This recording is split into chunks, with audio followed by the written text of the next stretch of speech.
Y ahora en el marco de estos acontecimientos, que es nada más y nada menos que la condena, que la afirmación la confirmación de la condena a Cristina Fernández de Kirchner por parte de la Suprema Corte de Justicia de la Nación, de esta insólita corte de 3 miembros, ¿no? Algo de eso vamos a hablar en la nota, es un caso único prácticamente en el mundo, salvo algunos de los países totalitarios, ¿no? Que hay, pero digo, en el mundo civilizado, democrático, liberal, que tanto le encanta a muchos, no hay una corte de 3 miembros que se arrogan todo el poder de la justicia de la Argentina. Y decía, ya lo tenemos en línea Marcelo Coinit, digo, peronista de un peronismo interesante, un peronismo que nos remite a Cook, que nos remite al peronismo revolucionario, es el referente de la agrupación Descamisado, pero Coenit es docente en la UBA, es docente en la Universidad de Avellaneda, y vaya a saber por qué, quizás por esas cosas de los medios, nadie refleja, nadie cuenta, como dicen cuando llaman a otros el constitucionalista.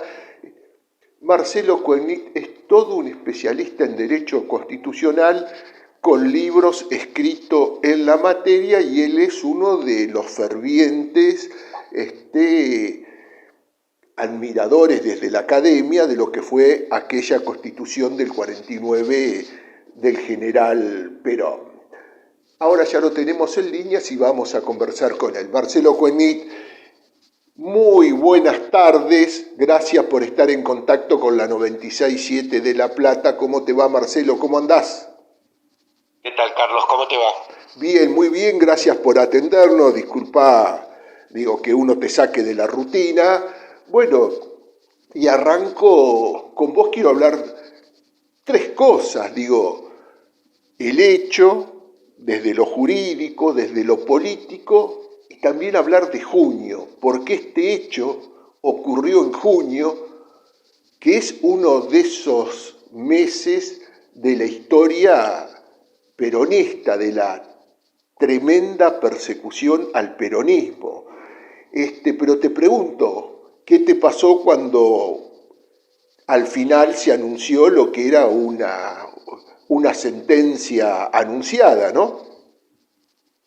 Sí, si uno fuera García Márquez lo titularía una crónica de una sentencia anunciada. Sí, claramente a nadie sorprende que se haya hecho esto porque esto ya lo anunciaron desde los medios y eso permite afirmar más que se trata de lo que se conoce comúnmente como lawfare, que es el entendimiento y el arreglo entre la justicia, el poder mediático, el poder económico y el poder político. Claramente Clarín ya lo había anunciado apenas unos días después de que fue el intento de magnicidio, cuando le dispararon con una pistola a 15 centímetros de la cara a Cristina, y dijo: de la bala que no salió a la sentencia que va a salir, ¿no? Digamos, así que claramente uno esperaba que de un momento a otro saliera esa sentencia, mucho más desde el momento en que Cristina dijo: yo voy a ser candidata.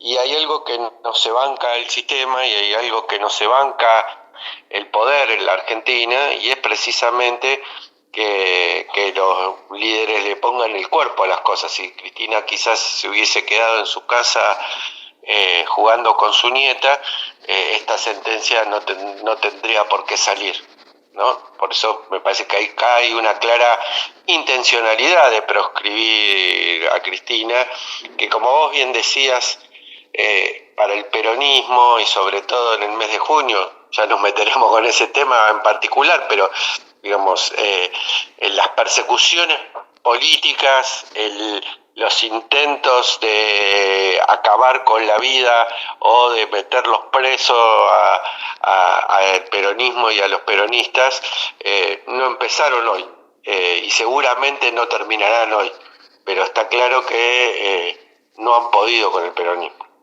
Bien, quiero que hablemos de lo jurídico, digo, yo decía, este, digo, no sé por qué, quizás por tu forma de ser, también digo, esa cosa de perfil bajo, humilde, prolijo, digo, no te vendés como lo que realmente sos académicamente, digo, un tipo estudioso, de fuste, digo, hablemos de esta corte, digo, de este disparate de corte de tres que cuando la quieren ampliar ahí agregando 2 miembros por decreto, digo, todo un disparate, ¿no? Sí, ya tiene dos personas. Claro, Como sí, vos bien sí. decías, una corte de tres no se encuentra en ningún país del mundo, salvo que fuera una autocracia. La mayoría de las cortes tienen arriba de 7, 8, 15, 18, 20 y pico de miembros. Y esto también, y te agrego una particularidad, ninguno de los tres que está hoy, el triunvirato que conduce el país como si fuera una junta militar, ¿no?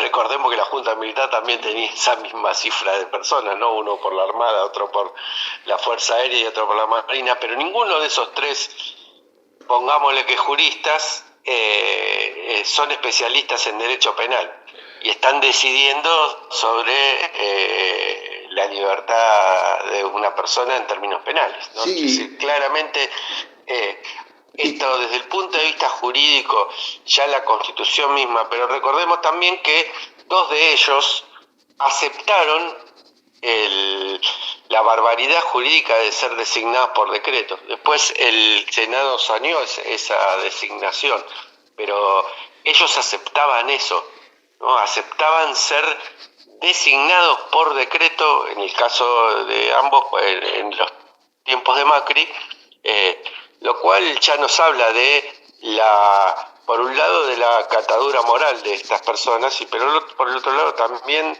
de a qué poder político responden, ¿no? Digamos, están dispuestos a todo, están dispuestos a renunciar a lo jurídico en función de lo que les parece mejor a los intereses que están atrás de ellos, ¿no? Y me parece que esta sentencia, que es un mamarracho desde el punto de vista jurídico, en una causa absolutamente armada, en una causa donde no tienen ningún tipo de relación aquello que se probó en la causa con la sentencia, claramente no, lo que estamos viendo es que hay una decisión política por parte del poder de hacer pagar a Cristina las cosas buenas que hizo. No, en ningún caso tiene que ver con algo que haya hecho mal en esta sentencia claramente, sino que le están haciendo pagar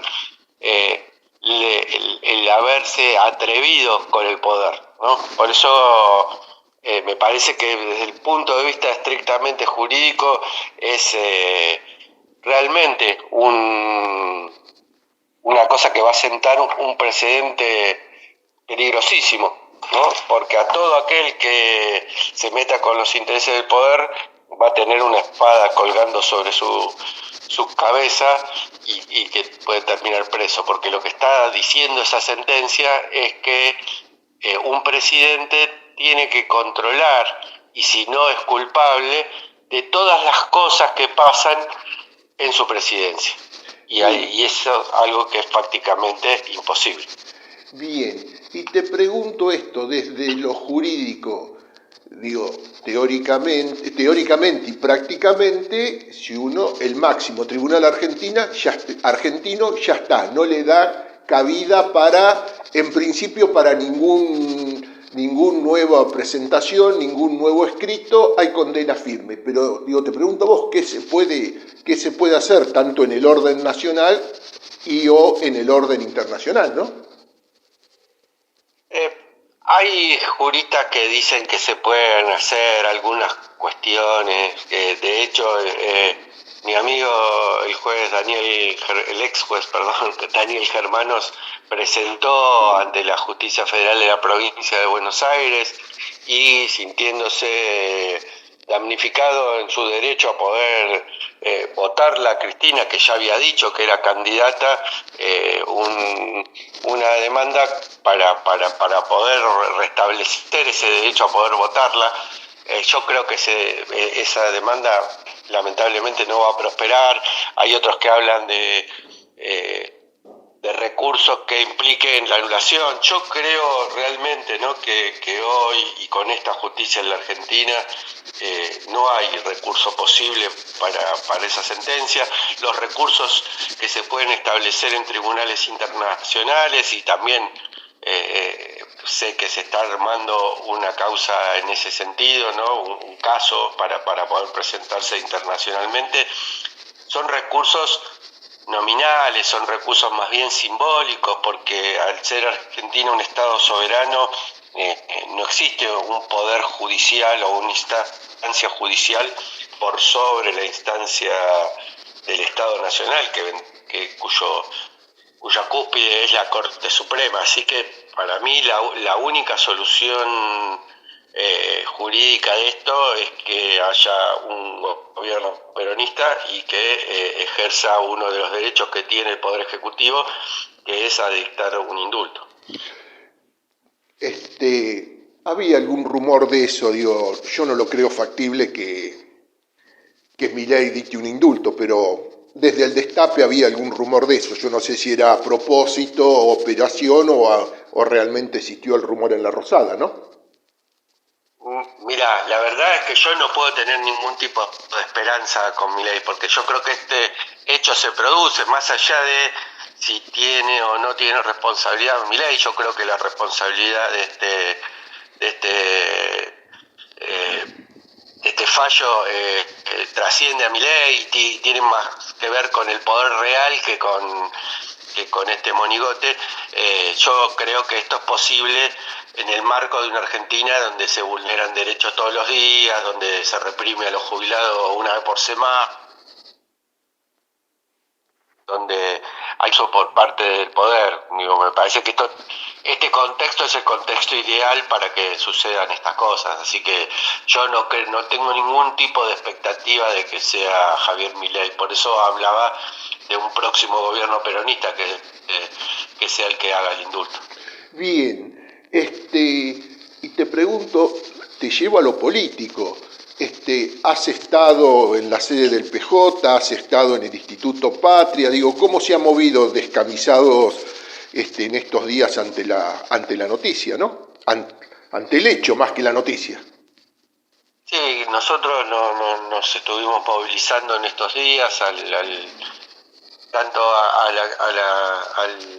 la sede del partido como a la casa de Cristina, y además claramente nos estamos preparando para la gran movilización del miércoles, que me parece que es una movilización importante y decisiva, porque ahí también está en juego muchas cosas, ¿no? Digamos, está en juego... primero es que si sucede esta cosa y se ataca a la mayor líder que tiene el Partido Justicialista, que tiene el peronismo, si se la lleva presa a una cárcel común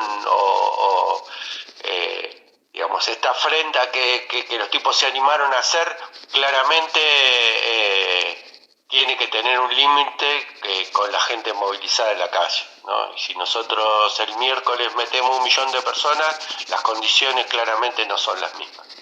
Sí, a ver. Entonces me parece que eso hay que hacerlo, porque también acá hay que decirlo, hay una negociación. Todo el mundo da por descontado, por ejemplo, el tema de la prisión domiciliaria, da por descontado que Cristina va a poder recibir gente desde su prisión domiciliaria, pero todo esto son atribuciones del juez y está hoy en discusión. Por eso yo creo que no es una cosa ociosa movilizarse, sino todo lo contrario. Pero además, yo luego vuelvo a insistir sobre este tema, esto sienta un precedente.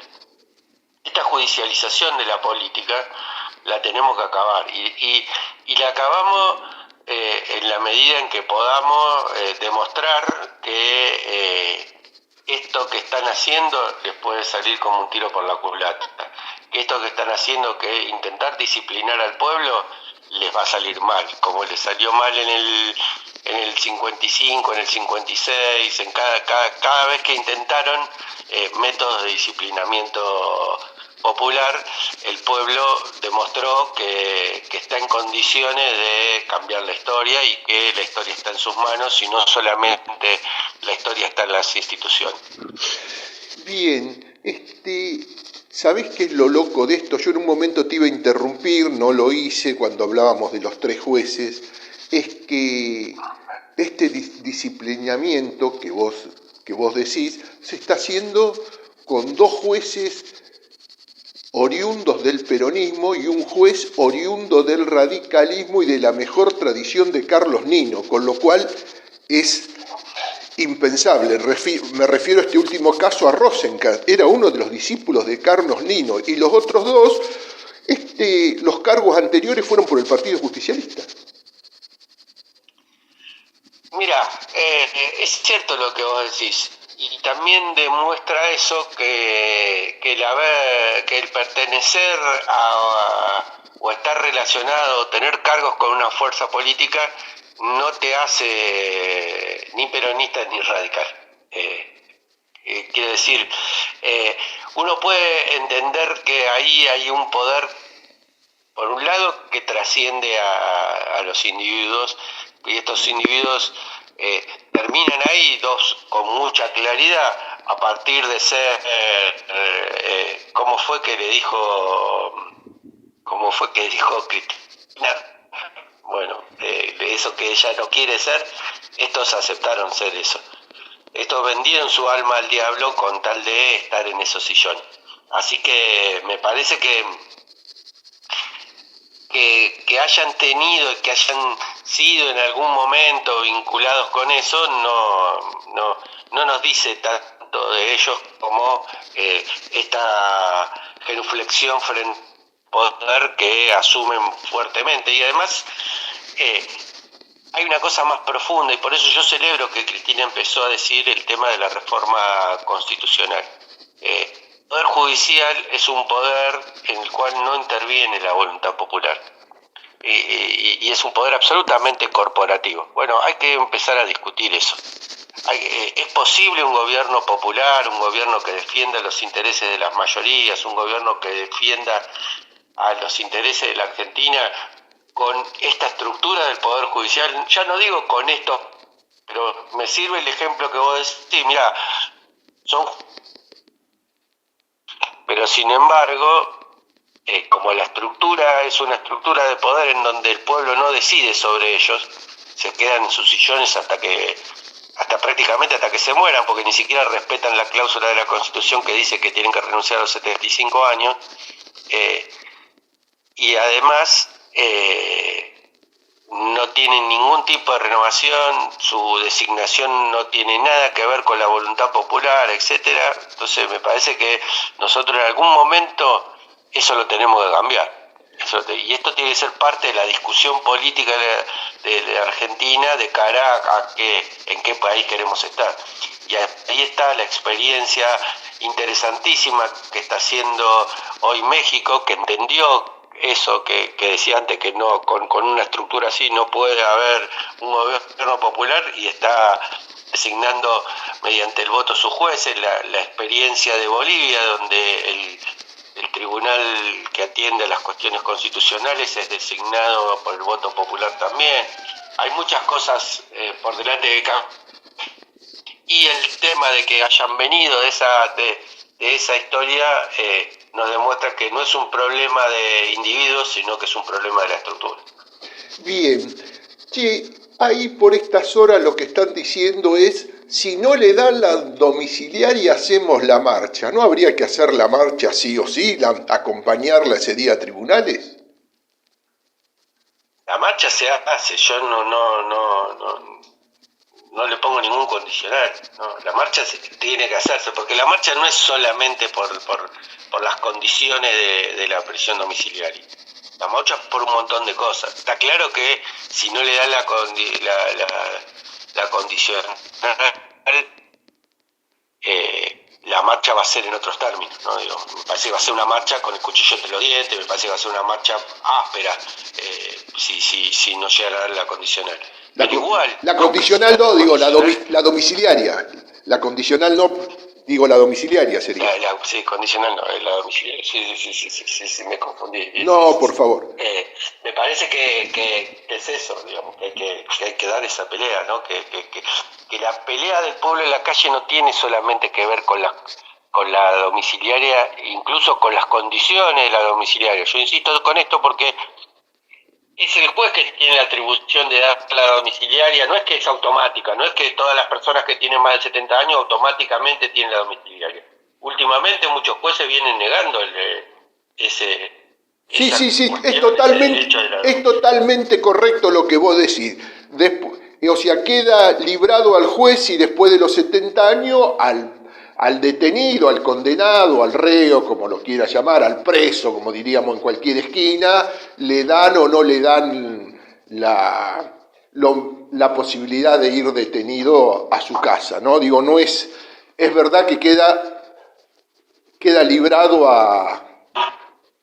al juez. Y además las condiciones, cuando digo claro. Las condiciones, digo, puede recibir gente, no puede recibir gente, puede hacer llamado, recibir llamado, todo eso también está liberado. Por eso me parece que no es ociosa la marcha y es decisiva la marcha del miércoles, ¿no? Si termina siendo una pequeña marchita, si termina siendo algo que pasa sin pena ni gloria, hay muchas cosas en lo inmediato como estas y hay cosas en lo casi diría en el plano de la historia de la Argentina, ¿no? Digamos que casi diría estas movilizaciones son trascendentes, como para compararlo con alguna reciente, cuando estos mismos jueces de la corte más algunos otros que estaban en ese momento ahí decidieron darle el beneficio del 2x1 a los genocidas, a los condenados por delito de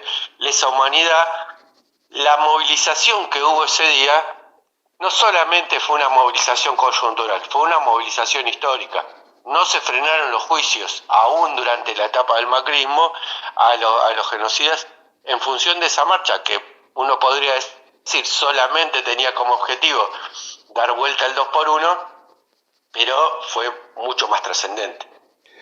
Sí, yo decía, hablemos de junio, vaya junio, bombardeo a la Plaza de Mayo en el 55, mes prácticamente después, mes y pico antes, 2 meses y pico antes del golpe del 55, de la mal llamada Revolución Libertadora, como si fuera sido algo heroico derrocar a un gobierno democrático, ¿no?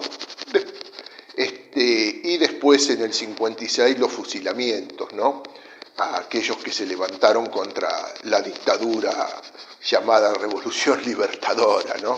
Y esto ocurre en junio. ¿Qué opinión tenés? Digo, ¿es maldad o son tan brutos que lo hicieron sin darse cuenta y justo la pone a Cristina en un momento, digo, voy a decir así, épico, ¿no? Digo, porque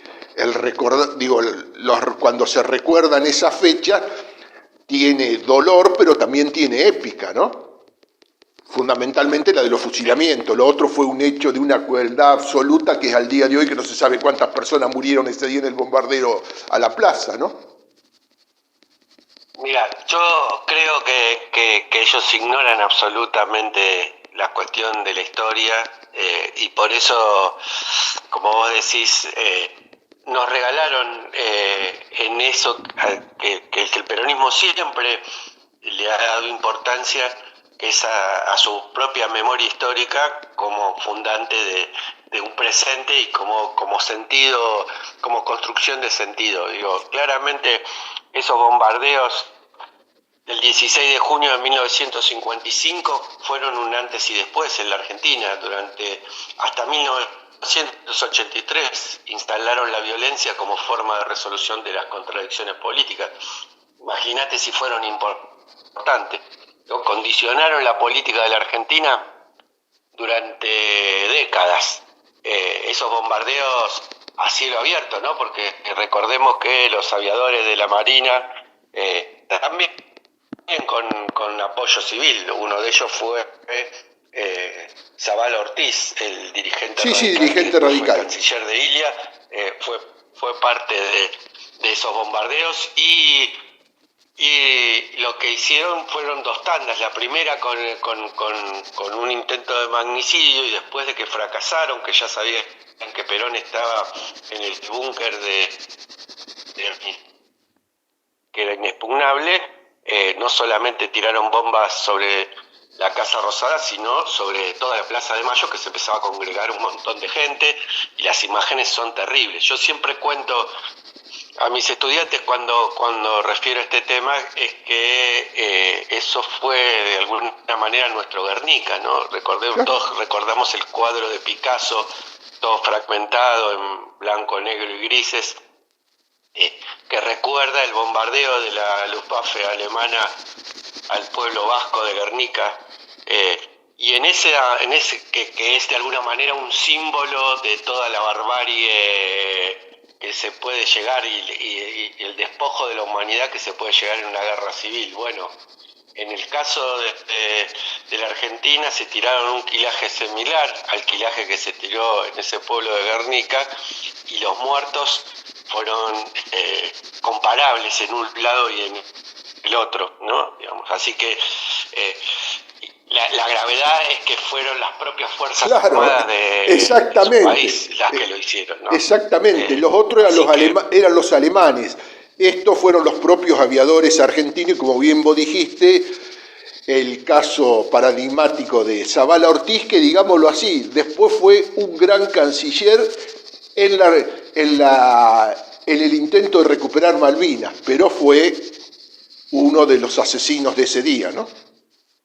Tal cual, tal cual. Así que, y ni hablar de los fusilamientos de 1956, ¿no? El 9 de junio los fusilamientos de José León Suárez, el fusilamiento del general Juan José Valle, que fue el que encabezó esa contrarrevolución contra la dictadura de Aramburu. Yo el otro día que se cumplió un nuevo aniversario del fusilamiento de Valle, recordé y posteé en las redes la carta. La carta es tremenda, es una carta que podríamos, cambiando algunos términos, volver a pensarla y a plantearla ahora, ¿no? Es decir, la idea de ustedes que están haciendo estas cosas son los que están verdaderamente mal, los que están verdaderamente encerrados, los que los va a aplastar el sentido de la historia. Y además él decía, yo no cambio mi destino por el destino de ustedes. Y la historia se encargó también de hacer que esa carta no fuera solamente una carta de un hombre desesperado que iba a ser fusilado, sino que fuera casi una advertencia de los hechos históricos que sucedieron después, que terminaron con el ajusticiamiento del responsable de esos fusilamientos, que fue el general Pedro Eugenio Aramburu. Bien, che, esto ni te lo pensaba preguntar, pero me surge ahora cuando dijiste yo a mis alumnos, ¿cómo está la recepción? Digo, voy a decir así, me hago cargo de lo que digo, de última contradecime. Lamentablemente, digo, para el movimiento nacional, popular, justicialista, panperonista, como te guste, con el gobierno de Alberto Fernández, la cámpora perdió la calle, perdió los pibes. Gran parte de los pibes que podían votar en la última vez, votaron a Milei. Digo, ¿cómo está el humor? Digo, cuando le contás estas cosas a tus estudiantes, te respetan, te escuchan, te salen, te contradicen, o sea, digo, ¿cómo está? Mira, yo soy de los que cree que Milei no ganó por el voto de los jóvenes. Eso es un mito. Y lo digo desde estar todo el tiempo dándole clase a pibes que tienen alrededor de 20 años, ¿no? Porque en las universidades es más o menos es el promedio de edad, quizás un poco más el promedio en las universidades del conurbano, pero en general son jóvenes. Y la verdad es que no no es cierto que todos los jóvenes sean libertarios. Yo digo, desde la primer clase, les digo desde dónde me paro para leer la historia, eh, y les doy la libertad para debatir, a diferencia de otros tiempos donde quizás no había prácticamente gente que se paraba desde esta idea. A mí me cuesta llamarlos libertarios, ¿no? Porque los libertarios eran los anarquistas que fundaron el movimiento obrero, por ejemplo, o los que hacían justicia con los represores como Ramón Falcón, pero esta gente ultraliberal, si se quiere, de ultraderecha, o como queramos llamarla, me parece que hoy empiezan a aparecer. Pero la verdad es que no tengo más que un par por curso, así como hay varios pibes en esos mismos cursos que son compañeros. A mí lo que me parece que está extendiéndose es un poco, que es una cosa que sí es cíclica, lamentablemente en la Argentina, es la mancha de la antipolítica, ¿no? Vuelve a aparecer esa mancha de la antipolítica, la cosa de el repudio total a la política es todo corrupción, y eso a mí me preocupa más que el avance libertario. Te vuelvo a decir, en mi experiencia personal,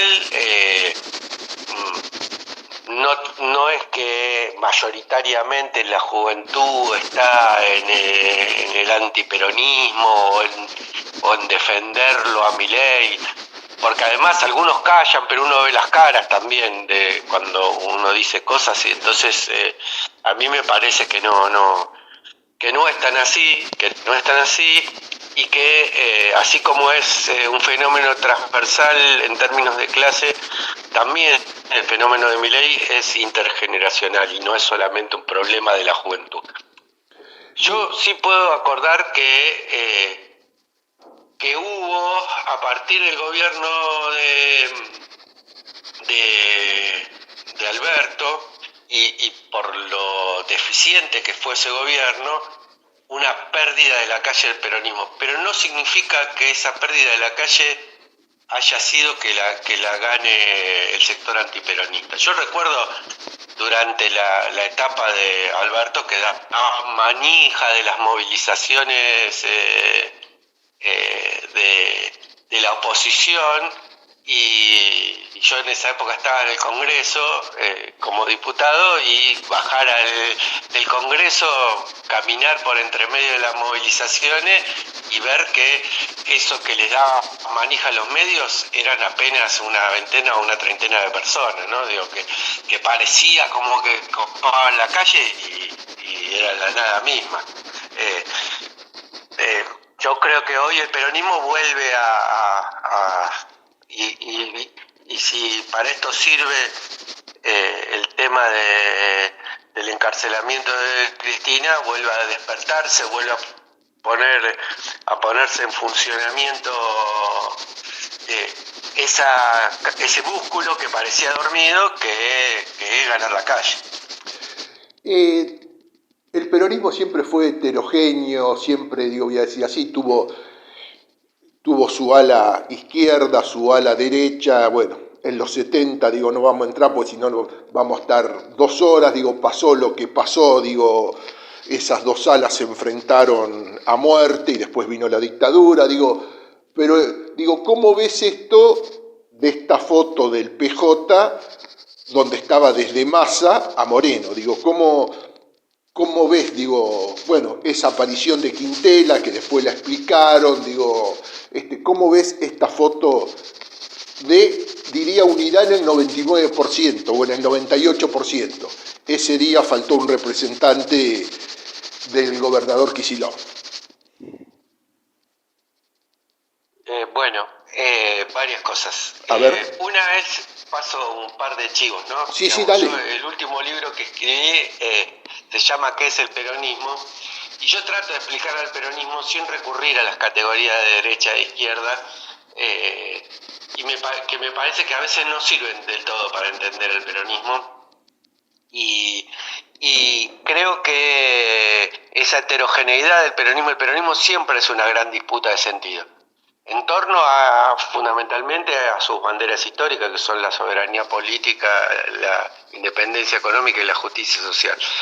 La interpretación que tiene que ver, por eso el peronismo es una doctrina y no es un dogma, y entonces puede albergar distintas lecturas adentro de sí, y la preeminencia, la lucha por la hegemonía de una lectura por sobre otra es parte de esa disputa que es cierto, en algunos momentos se vuelve encarnizada. Yo ahora estoy escribiendo mi primer novela histórica, en realidad es un libro de no ficción, sobre la etapa del 73 al 76, y es bastante más contradictoria de lo que parece a priori, de pensar que hay un enfrentamiento entre derecha e izquierda, y lo estoy haciendo a partir de la historia de vida de dos personajes, uno más conocido, que es Dardo Cabo, y otro menos conocido, al cual sería fácilmente etiquetable con la idea de derecha peronista, que era Bernardo Romeo.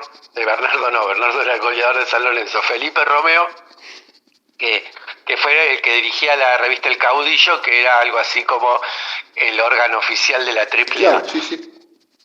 Los dos habían militado juntos en Tacuara.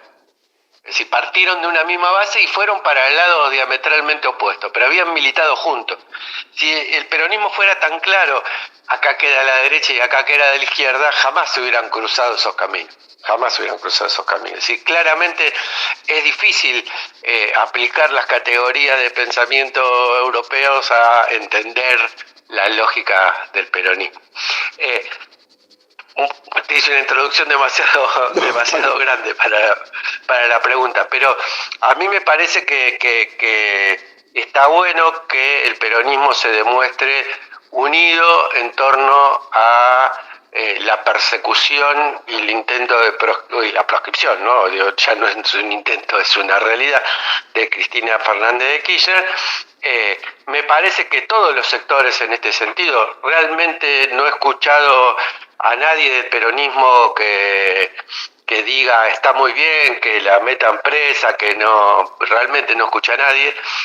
Después, las fotografías a veces son un poquito engañosas, ¿no? Digamos, la fotografía del otro día, en la que no estaba Axel, claramente era la convocatoria a todos presidentes del PJ a nivel provincial, y Axel no es el presidente del PJ, con lo cual le dijeron a él que no tenía que ir ahí, ¿no? Digamos, era el presidente de los PJ con los presidentes de otros partidos, porque tanto Grabois como Massa y Moreno, como Moreno son presidentes de partidos que, si bien tienen algún nivel de definición del peronismo, no están adentro del Partido Justicialista. Ese era el marco de la convocatoria, pero esto es nada más que una anécdota, una fotografía. Axel estuvo el primer día, fue el primer gobernador de todos los gobernadores que tiene el peronismo que estuvo, pero todos se pronunciaron, la CGT también, los distintos sectores del movimiento obrero. Es decir, no, yo creo que en esto no hay fisuras, porque yo creo que el peronismo es absolutamente consciente de la gravedad política que tiene esta decisión del poder de hacerle pagar a alguien que hizo peronismo, hacerle pagar con la cárcel a alguien que ejerció el poder en favor de los sectores populares. Bien, para cerrar, gracias, del lado mío gracias por esta enormidad de minutos, y vos, para cerrar, el mensaje que gustes dar, Marcelo, por favor. Mira, para mí el mensaje principal de esta hora es que todo aquel que quiera defender la democracia, y sobre todo aquellos que somos peronistas, tenemos que ir este miércoles, dar una enorme demostración de la capacidad de movilización que tiene el peronismo, dar una enorme demostración de que, como decíamos en los 90, en tiempos bastante oscuros, el pueblo en la calle decide, y a lo largo de la historia, cada vez que el pueblo se movilizó de modo contundente, pudo dar vuelta a una historia que parecía inexorable. El propio surgimiento del peronismo en el 17 de octubre, si alguien hubiese